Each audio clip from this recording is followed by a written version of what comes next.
फर्ज करें अगर खान साहब एस्टेब्लिशमेंट से हार जाते हैं तो मायूसी किसको होगी? यानी अवाम के अंदर एक मायूसी रह जाएगी कि हम किसी तरीके से भी एस्टेब्लिशमेंट को हरवाएं, इनको घुटनों के बल करें। ये एक ख्वाहिश रह जाती है अवाम के अंदर जो समुंदर की तरह ठाठे मारती है कि खान साहब का इसलिए तो सारे सब साथ दे रहे हैं कि खान साहब हक और सच पर खड़े हैं और खान साहब को जीतना चाहिए। मगर जिस तरह खान साहब के ऊपर प्रेशर डाला जा रहा है, जिस तरह सोहेल वड़ैच ऐसे ऐसे बयान दे रहे हैं कि जनाब देखें जी, हम नहीं चाहते कि जुल्फकार अली भट्टो वाला दौर दोबारा दोहराया जाए और एक लीडर को जो है ना कत्ल किया जाए। तो वो भी यही कहते हैं कि खान साहब आप कहीं कत्ल ना हो जाएं तो आप माफी मांग लें। अब अगर खान साहब माफी मांग भी लेते हैं तो खान साहब अगर कहते हैं ठीक है जी मैंने माफी मांग ली, तो इसकी क्या गारंटी है कि माफी मांगने के बाद भी अगर आप जबरदस्ती माफी मंगवा लेते हैं तो उसके बाद अगर दोबारा आप मुकदमात बनवा कर खान साहब को फिर कैद दे देते हैं तो खान साहब तो किसी सूरत भी माफी नहीं मांगेंगे। वो कहते हैं कि एस्टेब्लिशमेंट के साथ जो मजाक कराते हैं वो तो बिल्कुल मैंने करनी ही नहीं है क्योंकि इन्होंने मुझे बार बार धोखे दिए। अब जो एस्टेब्लिशमेंट का बयानिया वो तो हो गया बंद। अब सोहेल वड़ैच साहब जो है ना वो बहुत आगे आगे जा रहे हैं और इस तरह के पैगाम दे रहे हैं कि किसी तरीके से भी यानी खान साहब के जैसे कहते हैं तरले मिन्नता कि जनाब माफी मांग लें और खुदा के लिए माफी मांग लें, कुछ भी करें और पाँव नहीं जैसे पड़ जाते कि आप माफी मांग लें। यानी माफी मांगने का ये जो इनका रवैया है ना वो मुख्तलिफ एंगल से आ रहा है। बड़ा इन्होंने आप देख लें जबर जुल्म फस्तायत की, अवाम को मारा पीटा, लोगों के घरों में जाकर माओ बहनों को उठाया, फिर भी माफी ना मंगवा पाए खान साहब से। उनकी बहनों को पकड़ पकड़ कर कभी उनको अपना चक्री वाले मोड़ पर उतार दिया, कभी किसी शादी हाल में छोड़ दिया, कभी उनकी गिरफ्तारी कर ली, कभी अंदर कभी बाहर, कभी हथकड़ियां, फिर भी मुआफी जी खान साहब मांग लें। बुशरा बीबी को कभी जेल के अंदर कभी बाहर, कभी आप देखें डी चौक में लोगों का सरेआम कत्ल, उसके बाद फिर उनकी मारपीट, जेलों के अंदर 10,000 आदमी को मार मार कर शहीद कर दिया गया। और खान साहब को यह पैगाम दिया गया कि आप माफी मांगे तो हम जो लोग अंदर हैं हम उनको बाहर निकाल सकते हैं। उसके अलावा भी आप देख लें जितनी भी खान साहब की टीम थी जो उनके साथ चल रही थी, उनको किसी को 5 साल किसी को 10 साल कैद कि खान साहब माफी मांग लें।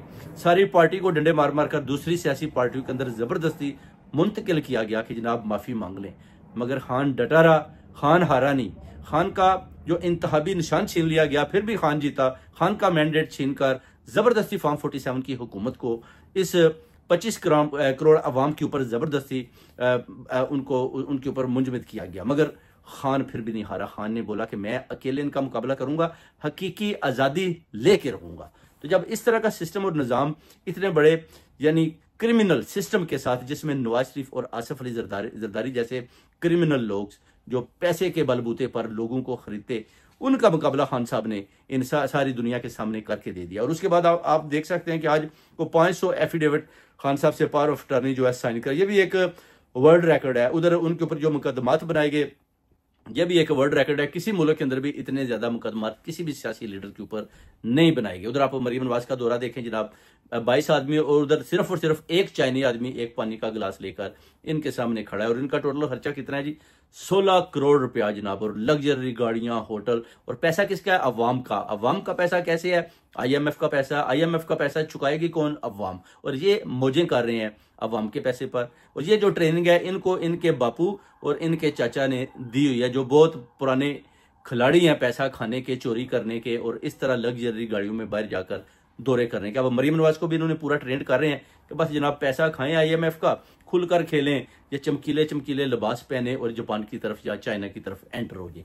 तो जिस मुल्क में मेरे पाकिस्तानियों अवाम के पास खाने को रोटी ना हो, पीने को पानी ना हो, आप देख लें कैसे सैलाब आ रहे हैं, कैसे लोग डूब डूब कर मर रहे हैं। मगर है इन लोगों को जरा भी शर्म और हया? सिर्फ और सिर्फ ये डटे हैं कि बस खान से जनाब माफी लेनी है, खान माफी मांगे, उसके बाद हम सोच सकते हैं। जैसे जैसे आप देखेंगे इस हुकूमत का टाइम खत्म होता जाएगा वैसे वैसे ये खान साहब के पांव पड़ते जाएंगे। जितनी देर तक PTI स्ट्रांग है, PTI का मीडिया स्ट्रांग है, ओवरसीज कम्युनिटी खान के साथ खड़ी है, पूरा पाकिस्तान 25 करोड़ अवाम खान के साथ खड़ी है, उतनी देर तक ये PMLN नून वालों की हुकूमत भी चलती रहेगी। जिस दिन इन्होंने समझा कि PTI को हमने कमजोर कर दिया, खत्म कर दिया, उस दिन इस PMLN की हुकूमत भी नीचे जा गिरेगी। और उसके बाद जो नए लोग फॉर्म 47 के हिसाब से जिनको ये पहले ही छुप लुक कर पेपर दे रहे हैं कि आपको सेनेटर बना रहे हैं, आप MP, आप MNA आ रहे हैं, आप मिनिस्टर आ रहे हैं, आप सदर आएंगे, आप प्राइम मिनिस्टर आएंगे, आपको CM पंजाब, किसी को सिंध, किसी को अपना खैबर पख्तूनख्वा, कोई बलोचिस्तान, इस तरह की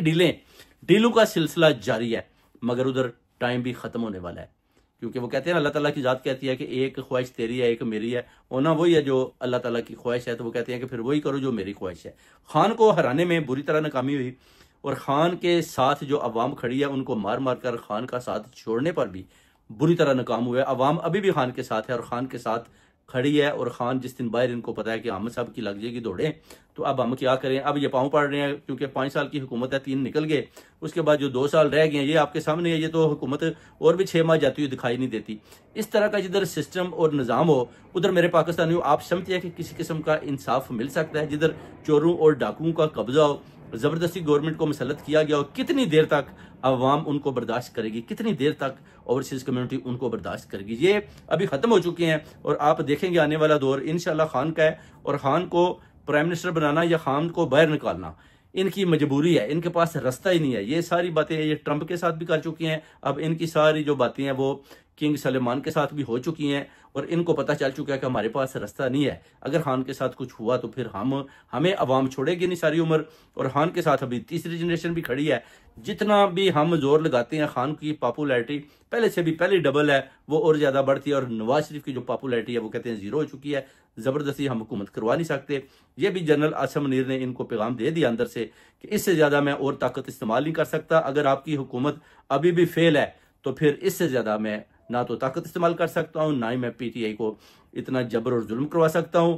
अब आप लोगों को पता होना चाहिए कि अवाम आपको वोट देती है कि नहीं देती। 5 साल अगर पूरे हम करवाते हैं तो उसके बाद फिर वो कहते हैं अवाम ने फैसला करना है, कौम ने करना है। हम जबरदस्ती फिर बार बार इस तरह की फस्तायत नहीं कर सकते, क्योंकि पहले ही अवाम को हमारे खिलाफ खड़ी है। सिर्फ और सिर्फ अगर अवाम ने फौज का साथ दिया तो वो सिर्फ और सिर्फ जो इंडिया के साथ, भारत के साथ, हिंदुस्तान के साथ जो हमने जंग जीती है, वरना वो कहते हैं कि किसी सूरत भी अवाम हमारा फेस देखना भी पसंद नहीं करते। तो इस तरह के जिधर आप समझते हैं कि मैसेज आपस में दिए जा रहे हो, शहबाज शरीफ गायब हो, मरियम नवाज शरीफ गायब हो, अपना नवाज शरीफ गायब हो, आसिफ अली जरदारी और बिलावल भुट्टो भी काम दिखाई दें, तो उधर आप समझते हैं कि ये जो लोग हैं ये आप समझते हैं कि ये हुकूमत कर पाएंगे? किसी सूरत भी नहीं, किसी सूरत भी नहीं। इनको पता है कि खान बाहर आ गया तो जनाब हमारी खैर नहीं। और सिर्फ बस फील्ड मार्शल साहब के ये पांव पड़े हुए हैं कि किसी तरीके भी जनाब खान को अंदर रखें। अगर खान बाहर आ गया तो हम भी गए तो और आप भी गए। इस तरह के एक दूसरे को पैगाम दिए जाते हैं, एक दूसरे को डराया जाता है। डरे हुए डरों को आपस में डरा रहे हैं और दोनों ही इस डर की वजह से, खान की डर की वजह से खान को नहीं निकालते। वो कहते हैं कि अगर खान निकल आया